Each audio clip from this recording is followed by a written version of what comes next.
Okay, so shoulders, I feel, are important, very important, to find a little bit more freedom in them, which is an ongoing process for me, as I'm sure it might be for you as well. So this may hopefully help.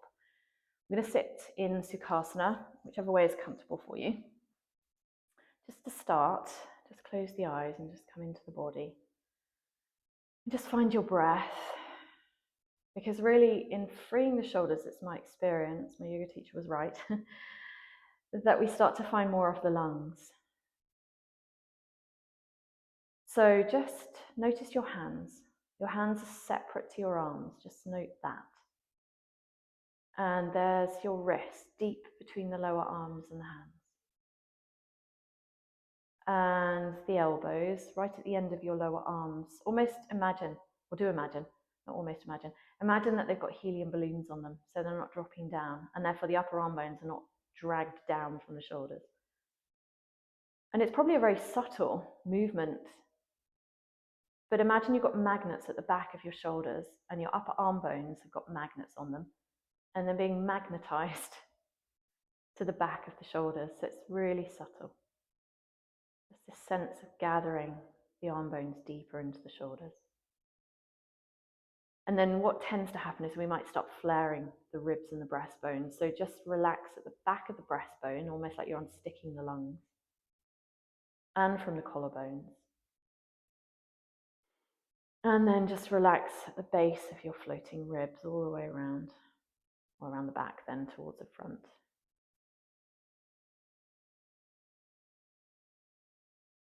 And then just have this idea that the upper arms are for breathing. The upper arms are for breathing, like they're lungs. And there's depth to your armpits, real depth to the armpits. Like you can really go back into the back of the armpits and up then.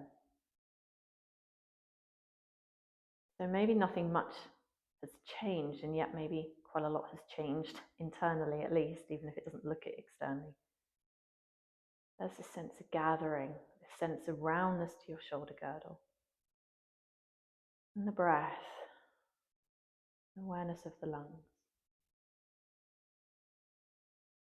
And then let's come down onto our backs from here. So just actually bring yourself down onto the side. So maybe I'm going to go onto the left side because then I can keep facing you for a moment. And just plump into the outer left shoulder. And then plump into the outer left hip and just gather your left waist away from the mat if you can. And just feel, you can have a little wiggle around, just feel that you're deepening into the hip and the shoulder. And there's breath, so that when you come to lie on your back, you don't lose the plumpness, the roundness to the hip and the shoulder. And then you're going to do the same on the other side. So I'm just going to repeat what I just did, otherwise I'm going to turn away from you. But you go to the other side now and plump into that outer shoulder and outer hip, gathering the waist away from the mat. And then you can come back onto your back, keeping the roundness of the shoulders and the roundness of the hips. Feet on the mat, you start to feel, I don't know what it's like to be a baboon, but you start to feel like you've got a bigger chest than you actually have, possibly. And so you can probably see, not that I want you to have a look, but the spine goes deeper into the back. And then maybe from there, without collapsing the spine onto the mat, you can take a breath in, breath out, and the feet might go up in the air. If you bring the thighs towards the pelvis, you're more likely to drop the spine, so keep the thighs away from the pelvis. You can explore how you could turn your thigh bones in and out in your hips, but more importantly, let the thigh bones have gravity here and be sort of eaten, gobbled more by your hip joints. So that when your feet come back down onto the mat, there's more depth in the hip joints. And the feet might end up coming a bit closer towards your buttocks. So you can get more of a sense of almost standing on your feet, like being on your feet. And the inner knees want to turn in a little bit towards each other so that there's more depth through your groins. And then we might just explore.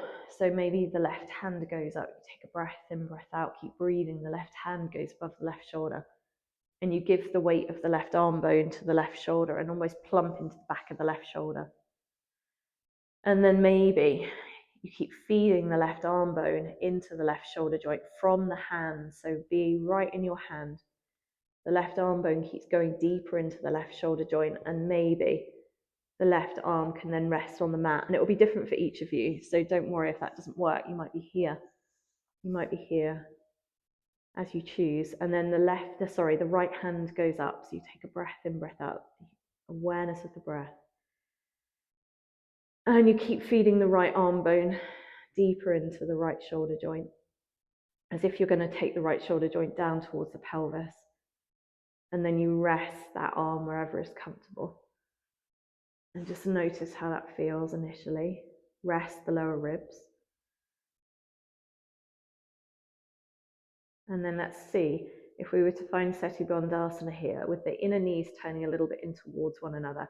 Think about the spine. So find your tail and think about your tail taking you to the middle of the body. So coming up the tail. And let's let that move the body. So rather than just lifting the pelvis, let's find the feet and let the feet help the tail to go deeper up towards the middle of the body, so that you might find more of the back of the shoulders. And you can rest into the back of the shoulders, and the knees keep wanting to turn in a little bit. And the thigh bones go deeper in the hips. And you feel like you could stand. And maybe there's more length through the front of the spine as well. So pubic bones move towards the front wall. And you breathe. Make sure you're not pushing into the back of the neck. And then let the tail bring you down. So not the thighs, have the feet. Don't let the thighs snatch the knees. Knees keep getting closer to pelvis. Pelvis gets closer to belly. Tail almost comes down first, as if you were going to come to sit.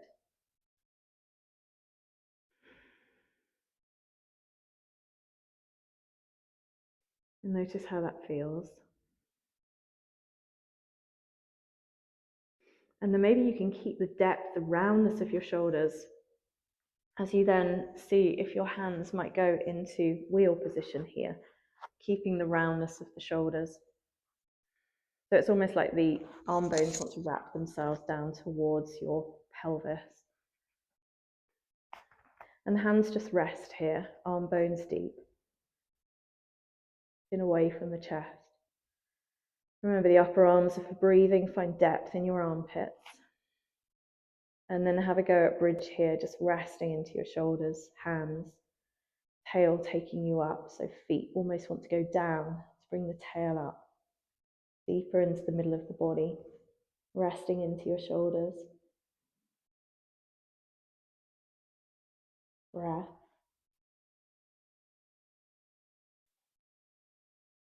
And then slowly coming down.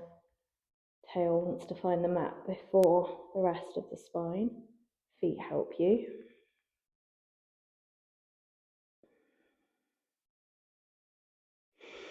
And then the hands could come down one at a time.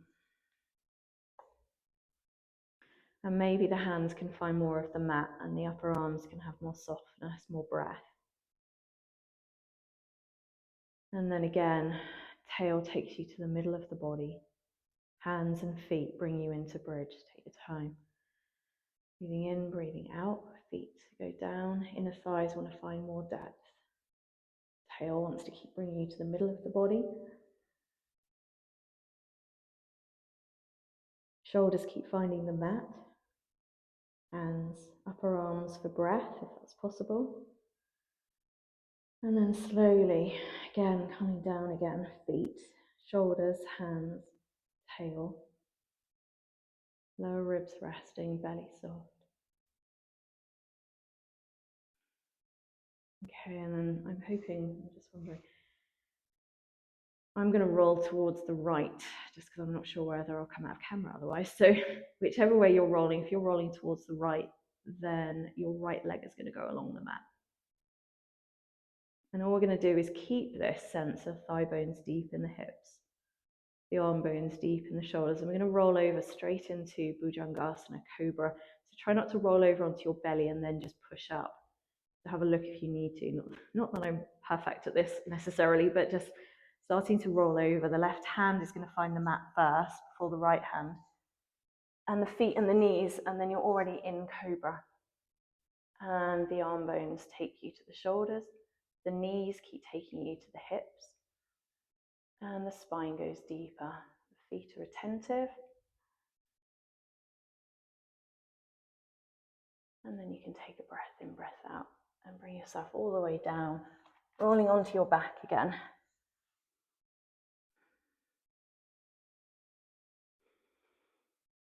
And then from there, you're going to roll to the other side to bring yourself back up to sit.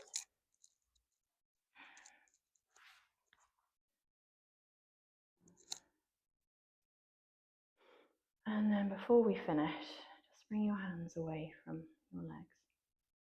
Remembering your feet, remembering the spine going deep up to the middle of the body, and the hands starting to find more of the ceiling with the arm bones going deeper down in the shoulder joints. Keep noticing your lower ribs, giving the weight of the arm bones to the shoulders. It can help sometimes to just sort of scoot the elbows in and out a little bit. But it's not easy, I wouldn't say. Arm bones deep in the shoulders. Breath, feet. Arm bones deep, keep giving the weight of the arm bones to the shoulders. The hands might start to go back, taking almost into a back bend. In the hands. Give the weight of the arm bones to the shoulders. And then slowly keep the depth of the arm bones in the shoulders as the hands come back down.